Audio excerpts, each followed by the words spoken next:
Welcome back. Now, the South African Weather Service has issued a level 2 weather warning, indicating the possibility of further rainfall today in KwaZulu-Natal. Now, Cooperative Governance and Traditional Affairs, MEC, in the province, Thulasizwe Buthelezi, has urged residents in low-lying areas to seek shelter on higher ground. The latest bout of floods on Tuesday night in KwaZulu-Natal brought the death toll to at least 15 in under a week. But for more on this matter, we are joined now virtually by KwaZulu-Natal Department of Cooperative Governance and Traditional Affairs spokesperson, Senzelwe Mzila. Mr. Mzila, thanks for your time. Welcome to Morning Live. Good morning to you, Sakina, and good morning to your viewers. Mr. Mzila, can we just start with a confirmation of the number of bodies that have been recovered following the floods that hit Lamontville in particular? Yes, Sakina, bodies that have been recovered, 5 were recovered alongside the beaches in eThekwini, and then another body was recovered in Chatsworth. In that case, Sakina, it is believed that a wall fell on the person concerned. The MEC for Cooperative yesterday visited the Lamontville area where 5 people lost their lives. The MEC, together with the mayor of eThekwini, and together with the KZN Transport and Human Settlements MEC, led interventions within this specific community. Now, Mr. Mzila, if you could just give us an overview of the immediate steps that the KwaZulu-Natal government has taken through your department in the aftermath, especially of the 2022 disaster that hit the province, because, you know, some of that obviously would be exacerbated again by what's happened recently. Yes, Sakina, the province of KZN is facing inclement weather conditions as a result of climate change.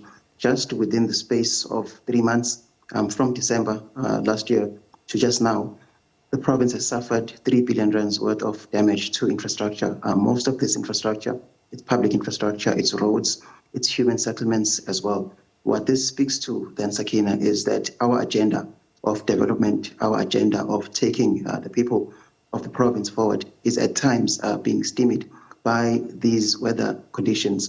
Following the visit yesterday, Sakina, we can confirm that the people in that specific area of Lamontville, they have been relocated temporarily, while there are other plans that are in place to try and ensure that the province of KZN, working together with eThekwini, are able to find suitable area for the people that have suffered such a traumatic situation.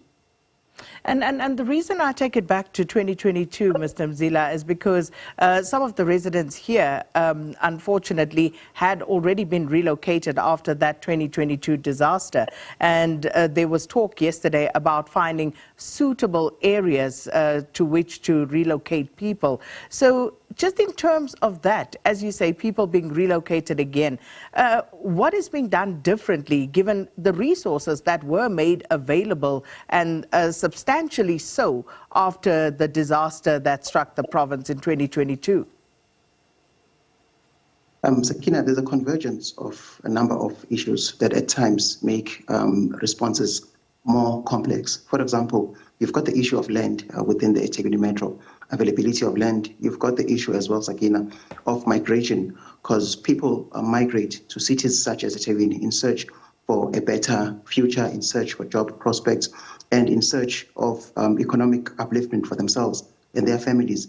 And this at times, Sakina, poses a significant risk because we know for a fact that availability of land in eThekwini is not at a state where it should be, and this is because of a wide area of issues, whether it be the suitability of land, the sloping of the area, the terrain, but also, Sakina, we've got also a situation whereby interventions are being made by the provincial government.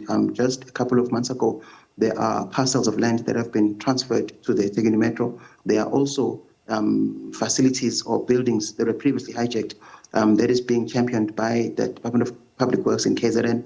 Those pieces of land and buildings are being transferred, and it is with the specific aim of ensuring that we're able to create more spaces for people to live with their families sustainably. So multiple houses were damaged, several families were left stranded. How many families have been displaced and will be relocated to these temporary shelters, Mr. Mzila? Well, within the specific area of Lamontville, just over 200 people have been displaced and they have been moved to community halls. And the Department of Co-operative, through the Provincial Disaster Management Center, is coordinating and ensuring that these people are provided with hot meals and the necessary interim relief that they need through partnerships with the relevant social partners, the eThekwini Metro, and community members as well who have come forward and wanted to donate to ensure that their fellow human beings are able to be supported during this traumatic time. And what is the plan in the immediate term? How long are you hoping to keep these communities in that community hall where you are temporarily relocating them to? Because I remember vividly a similar situation after the 2022 floods where a family stayed in one of those community halls way longer than they wanted to be there, or then it was, I would imagine, feasible for anyone to keep them there. So what has been the lesson that you learned from that? How long are you going to keep these families there? Initially, Sakina, the plan is for 14 days while systems are being put in place to try and locate a better place. But what I must bring also to the attention of your viewers, Sakina, is that at times we find a situation whereby land is available, but it's 30 or 40 kilometers away from the city center. And at times you find that communities are not comfortable to go that far out because they feel that they'll be far away from job prospects, and also they feel that they will incur more costs should they move into such areas. Also, Sakina, another complexity as well that adds to the situation as well is that you find a syndrome whereby in areas where government has plans to build houses for these people or for our communities, you find that those people close to that community reject that, or they say, no, not in my neighborhood. Why are you bringing these people in my area? So it's a complex issue, Sakina, but the provincial government is handling this matter with all the sensitivities that it deserves. Complex, but as you say, it has to be dealt with. And of course, communities are not being unreasonable in claiming that if you relocate them 30 to 40 kilometers from where they currently are, that does have a significant impact on their lives. It speaks to where their children go to school. It speaks to where they go to work. It speaks to the cost implications of the added transport, and not just in monetary terms, but in time as well. So these are real issues. But as things stand right now, within that particular area in Lamontville, are you saying that there is no space to relocate the people who are now displaced? Okay, Sakina, knowing the topography of eThekwini, where some of the areas it's sloped.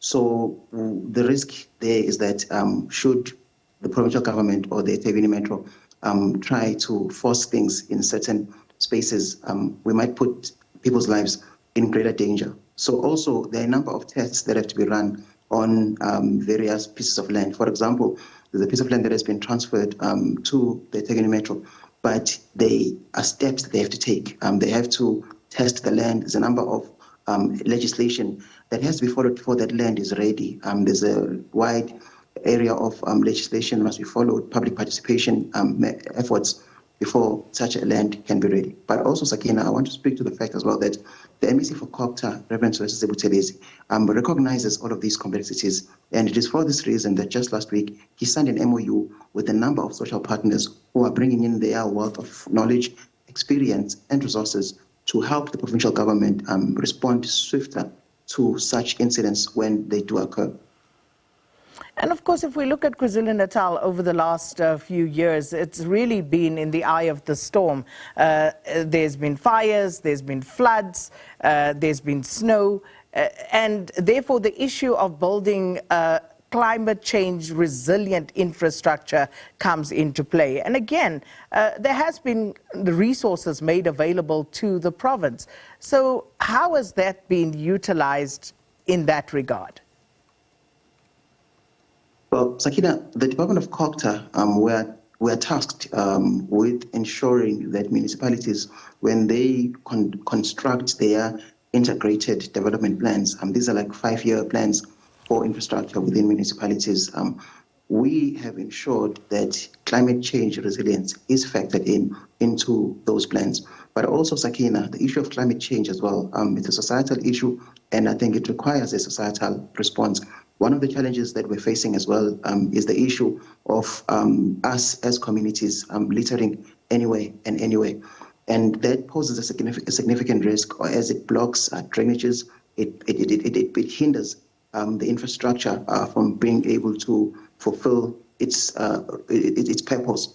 So we are calling for a change in behavior.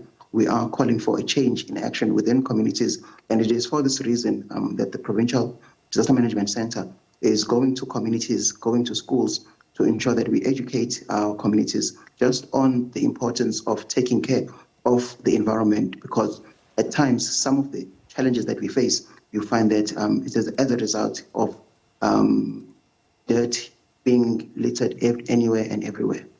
Now, when you say that, Mr. Mzila, you are effectively blaming the communities for what is going on there. And that may be a fair point. However, your own responsibility then as the government in KwaZulu-Natal, because 2022, people who have suffered damage now, you relocated them. And here they are, going back to the climate change resilient infrastructure. You have then failed as government as well to make sure that you relocate people to places where they are less at risk, because they were struck by a disaster in 2022, they struck by a disaster again. So you also have to take responsibility. Well, Sakina, government is not exempt. When we say a societal response, we mean that the provincial government is also responsible for acting also. But we can say also, Sakina, that in terms of the response so far by the provincial government, I can assure you and your listeners that the provincial government is doing and has done the best of its abilities to ensure that there's a swift response. You will remember also, Sakina, that following the 2022 floods, a state of disaster was declared, and a number of resources were plowed into the various municipalities, whether it be to rehabilitate infrastructure and to build new settlements. And there has been successes that have happened. There are communities, Sakina, as we speak right now, that have been recycled. Some of them have been recycled in some of the more modern buildings that were able to be constructed. But all of that, Sakina, had to undergo a rigorous process, because as government, we're not exempt from the laws that we've set in terms of when we build infrastructure. But also what is important to say as well, Sakina, is that we have seen an outpouring from communities who have actually played a very important role in the provincial government's response. And the provincial government would want to see that continuing, because it's only when we work together. That is only when we're able then, Sakina, to respond swiftly to the challenges that we face as a province. So just finally, Mr. Mzila, in terms of priorities, what has the provincial government prioritized in terms of its recovery plan right now? Well, first and foremost, Sakina, the immediate need is to recycle the communities. We've got children who need to go back to school. We've got people who have lost everything. And so right now, the priority is provide interim relief to these specific communities. But also, Sakina, it's not just eThekwini that is affected. We've got areas within Ugu district, we've got areas within Newcastle. So the provincial government is responding across the province to ensure that working with line function departments such as SASA, such as transport, social development, we are able to ensure that they are able to get back to normal life under these circumstances. Well, we have to leave it there. Unfortunately, we're out of time. But thank you so much for your time, Senzelwe Mzila, the KwaZulu-Natal Department of Cooperative Governance and Traditional Affairs spokesperson, speaking to us about the widespread flooding across KwaZulu-Natal and the South Coast in particular. And as Mr. Mzila says, the province has been hit by various disasters, and it's a province-wide response that the government needs to give, and they have been working at that. But of course, within the Lamontville area, no available land there. So people will have to be relocated Where to is the question, and the sort of implications that would have. And I can imagine that there will be a lot of discussions that would take place between the community, government, and of course all other affected role players. And you heard what Mr. Mzila said, that NIMBY, not in my backyard syndrome, where other communities are saying you can relocate them as long as you don't relocate them to within our area. All of this we will be watching with keen interest.